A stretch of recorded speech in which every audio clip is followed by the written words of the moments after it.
¿De verdad crees que el carnaval medieval era solo una fiesta inocente? ¿Que la gente se disfrazaba, bailaba un rato y volvía feliz a casa? Porque si pudieras estar en una ciudad medieval durante el carnaval, lo primero que descubrirías es que no era una celebración. Era el colapso total del orden. Durante unos días, las leyes dejaban de existir, los criminales salían de las cárceles, los siervos podían golpear a sus señores. Y bajo cada máscara se escondía alguien dispuesto a hacer lo que nunca se atrevería con el rostro descubierto. Imagina esto: calles llenas de gente borracha y enmascarada, un mendigo vestido como rey humillando a nobles de verdad, un sacerdote siendo azotado en plena plaza mientras la multitud ríe. Y en los callejones oscuros, violaciones, robos, asesinatos. Todo permitido, todo sin consecuencias. Porque durante el carnaval, nadie respondía por nada. Y aquí viene la pregunta incómoda: ¿por qué la Edad Media necesitaba días donde todo estaba permitido? ¿Era una válvula de escape o una trampa peligrosa? Hoy vamos a hablar de algo que ningún libro de historia te cuenta: los terribles secretos del carnaval medieval. No la fiesta colorida de las películas. La realidad oscura de lo que pasaba cuando la ley desaparecía durante días enteros. Y antes de empezar, si te gusta la historia sin romanticismos, deja tu me gusta y suscríbete a Curiosidades Medievales, porque aquí contamos la Edad Media como fue de verdad. Ahora sí, prepárate para que se desmorone el mito. Porque el carnaval medieval no era diversión inocente, era el caos legalizado. Empecemos por el origen. Y no, el carnaval no nació de la alegría cristiana. Nació del miedo, del terror de los poderosos a que las masas explotaran. La vida medieval era insoportable para el 90% de la población. Trabajabas hasta romperte la espalda, pasabas hambre, te trataban como ganado, no tenías derechos ni voz. Y si te quejabas, podías acabar colgado de una horca. La presión social era una bomba de relojería. Así que los romanos, mucho antes de la Edad Media, inventaron las Saturnales. Una semana al año donde todo se invertía. Los esclavos mandaban, los amos servían. Se bebía sin límite, se jugaba, se insultaba a los senadores sin castigo. No era generosidad, era estrategia. Mejor dejar que la gente descargue su furia unos días que enfrentar una revolución. Cuando el cristianismo llegó, la iglesia se dio cuenta de que prohibir estas fiestas era imposible. La gente las necesitaba. Así que hicieron lo de siempre. Las adaptaron, las cristianizaron. Y nació el carnaval. Carnaval viene de carne levare, quitar la carne. Era el último banquete antes de los 40 días de ayuno de la Cuaresma. La última oportunidad de comer, beber, pecar, antes de duros meses de penitencia. Y durante esos días todo estaba permitido. Pero aquí está la trampa: las autoridades no lo permitían por bondad. Lo permitían porque sabían que después del carnaval, la gente volvería sumisa, agotada, culpable, lista para obedecer otro año más. El carnaval no era libertad, era un mecanismo de control perfectamente orquestado. Durante el carnaval, el mundo se ponía del revés. Literalmente, los que no eran nada se convertían en reyes. Y los que lo eran todo se arrastraban por el lodo. La sociedad feudal era una pirámide rígida e inmóvil. Nobles arriba, campesinos abajo. Y ni se te ocurriera cuestionar tu lugar. Pero durante el carnaval, esa pirámide colapsaba. Un siervo podía vestirse con las ropas de su señor, sentarse en su trono, dar órdenes. Y el señor tenía que obedecer. O al menos fingir que obedecía. Esto suena divertido, pero no lo era. Porque cuando un campesino que ha sido golpeado, humillado y explotado durante años tiene un día de poder, no lo usa con gentileza. Lo usa con rabia. Los reyes por un día obligaban a los nobles a hacer trabajos degradantes, a limpiarse con excrementos, a arrastrarse, a comer sobras. Y la multitud aplaudía, reía, insultaba. Y los nobles aguantaban. Porque era la tradición.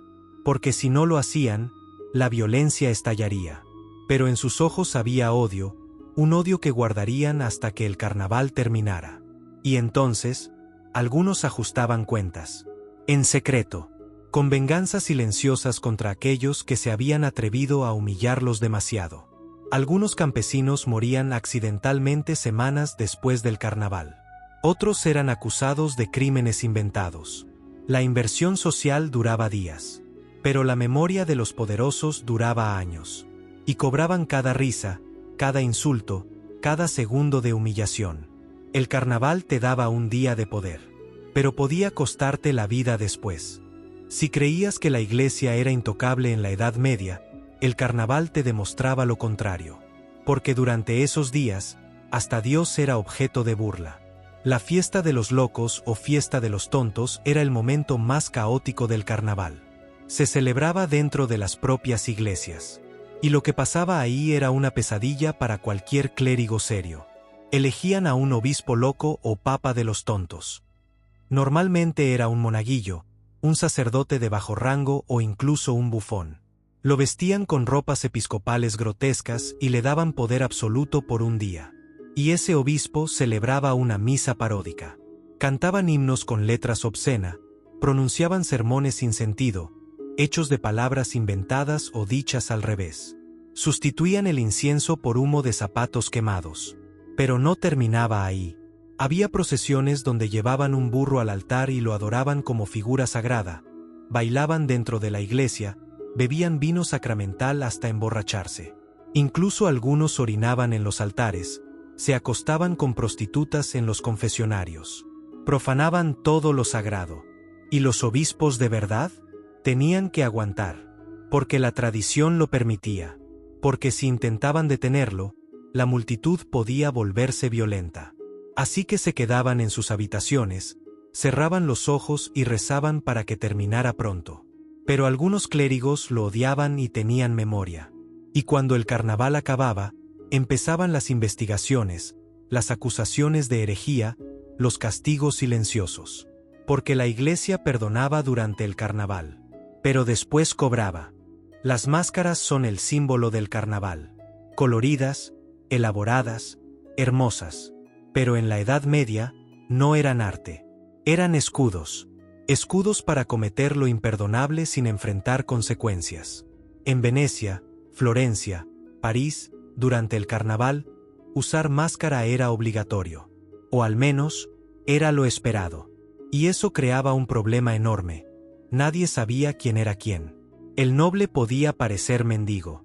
El asesino podía parecer sacerdote. Y bajo esa capa de anonimato la gente hacía lo impensable. Los robos se disparaban. Entrabas a una casa enmascarado, robabas, salías afuera, y nadie podía identificarte. La víctima solo veía una máscara. Y en medio del caos del carnaval, con miles de personas enmascaradas en las calles, era imposible encontrar al culpable. Pero los robos eran el menor de los males. Porque las máscaras también escondían violadores. Hombres que acechaban a mujeres en callejones oscuros. Y cuando gritaban pidiendo ayuda, nadie intervenía.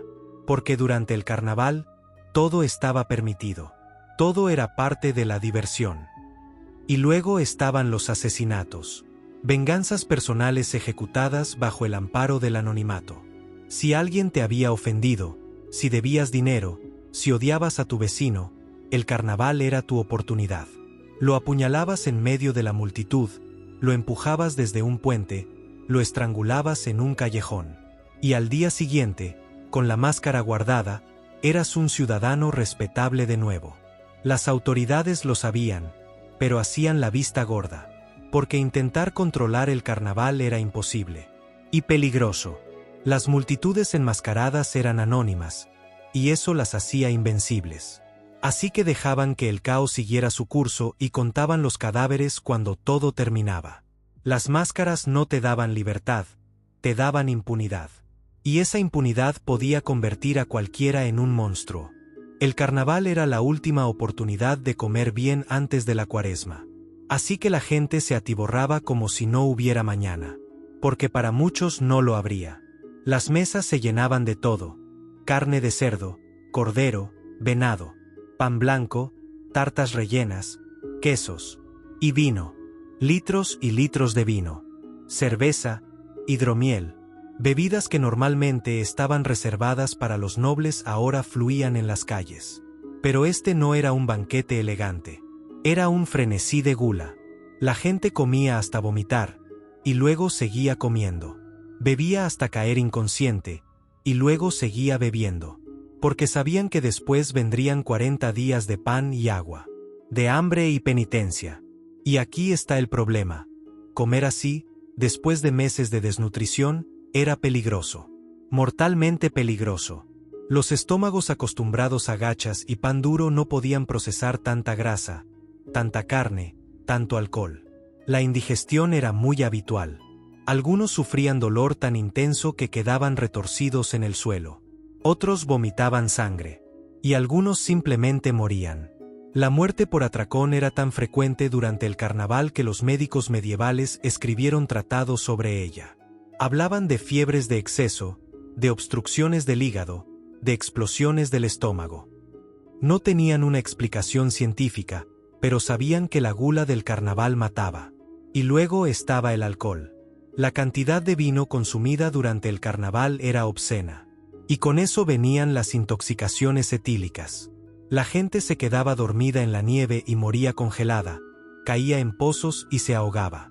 Se peleaba borracha y acababa apuñalada. Una de las tradiciones más peligrosas del carnaval medieval era la liberación temporal de prisioneros. Sí, leíste bien. Durante el carnaval, abrían las celdas y dejaban salir a criminales. ¿Por qué? Porque era parte de la inversión social. Si el mundo se ponía del revés, los prisioneros también merecían su día de libertad. Era un acto de misericordia cristiana. O al menos, así lo justificaban. Pero no liberaban a todos. Solo a algunos. Y normalmente con condiciones. Debían volver después del carnaval, debían comportarse y jurar que no cometerían más crímenes. Pero claro, nadie cumplía. Porque si eres un criminal y te dan libertad durante la fiesta más caótica del año, donde todo está permitido y nadie te vigila, ¿qué harías? Exacto. Lo que quisieras. Los robos durante el carnaval se disparaban, las agresiones se multiplicaban. Y algunos prisioneros simplemente huían. Aprovechaban el caos para desaparecer en la multitud enmascarada. Y cuando terminaba el carnaval y tocaba volver a la celda, ya estaban en otra ciudad. Con otra identidad. Libres. Y lo peor, algunos ajustaban cuentas. Si habían sido encarcelados por alguien, si tenían enemigos, si debían venganza, el carnaval era su oportunidad perfecta. Salían, buscaban a su víctima. Y la mataban. Entre el caos, entre las máscaras, entre la borrachera generalizada, nadie notaba un cadáver más. Las autoridades sabían que esto era un desastre. Pero seguían haciéndolo. Porque la tradición lo exigía, porque el pueblo lo esperaba. Y porque en el carnaval, hasta las leyes más básicas quedaban suspendidas. Si eras mujer en la Edad Media, el carnaval no era una fiesta, era una pesadilla. Porque mientras los hombres celebraban su libertad temporal, las mujeres pagaban el precio. La inversión social del carnaval no aplicaba para ellas. Los hombres podían ser reyes por un día, podían humillar a sus señores o burlarse de obispos. Pero las mujeres seguían siendo propiedad, seguían siendo vulnerables. Y durante el carnaval, esa vulnerabilidad se multiplicaba. Las calles durante el carnaval eran un campo de caza. Hombres borrachos y enmascarados acechaban a mujeres solas. Las perseguían, las acorralaban. Y bajo el amparo del anonimato y el caos las violaban. Los registros judiciales de ciudades como París y Florencia muestran un aumento dramático de denuncias de agresiones sexuales durante el carnaval. Pero esas eran solo las denunciadas. La mayoría no lo hacía, porque no servía de nada. El agresor estaba enmascarado, no había testigos confiables. Y las autoridades hacían la vista gorda. Algunas mujeres intentaban protegerse quedándose encerradas en casa. Pero no siempre funcionaba porque grupos de hombres enmascarados irrumpían en hogares. Y lo que pasaba después, nadie lo castigaba. Porque era carnaval. Y durante el carnaval, todo estaba permitido. Algunas mujeres eran acusadas públicamente de adulterio o brujería durante el carnaval. Sin pruebas, sin juicio. Solo acusaciones gritadas por hombres enmascarados. Y la turba, borracha y sedienta de espectáculo, las arrastraba por las calles. El carnaval medieval era la celebración de la libertad masculina.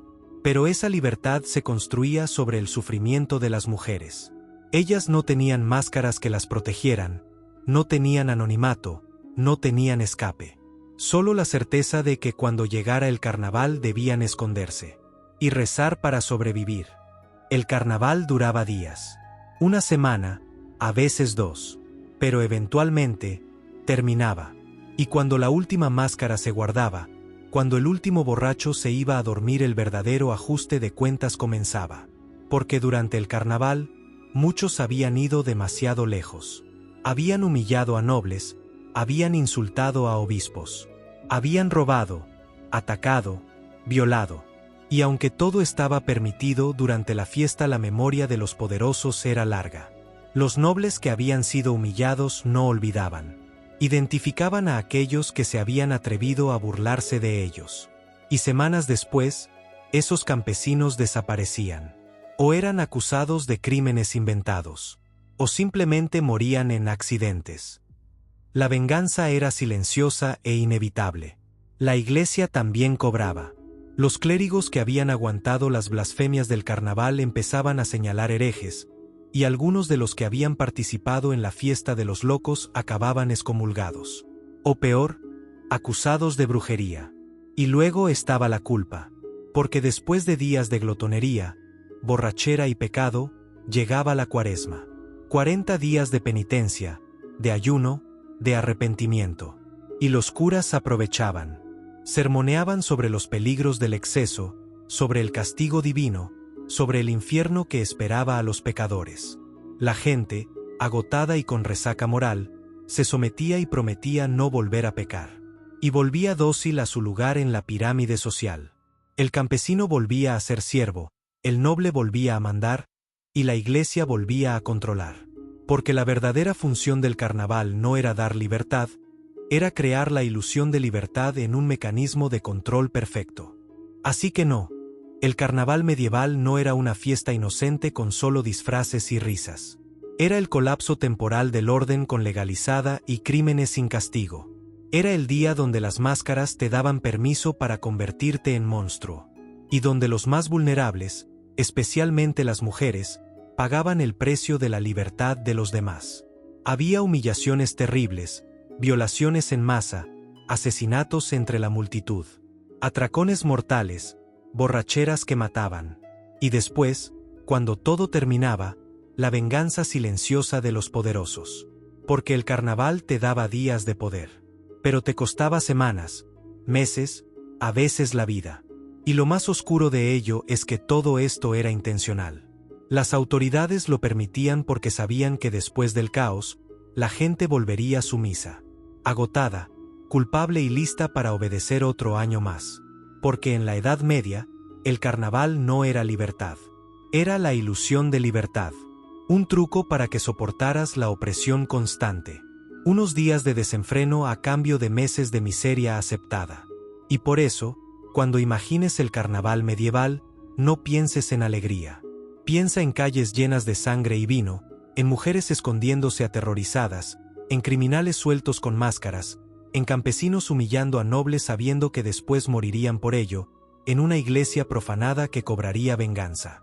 Porque esa era la verdad del carnaval. No era el día de la libertad, era el día que demostraba que nunca fuiste libre. Y que nunca lo serías. Si te interesa seguir explorando la Edad Media sin filtros ni romanticismos, suscríbete a Curiosidades Medievales y acompáñanos en los próximos episodios. Historias reales que no salen en los libros, costumbres que hoy parecen imposibles, y pequeños detalles que te van a hacer mirar la Edad Media con otros ojos.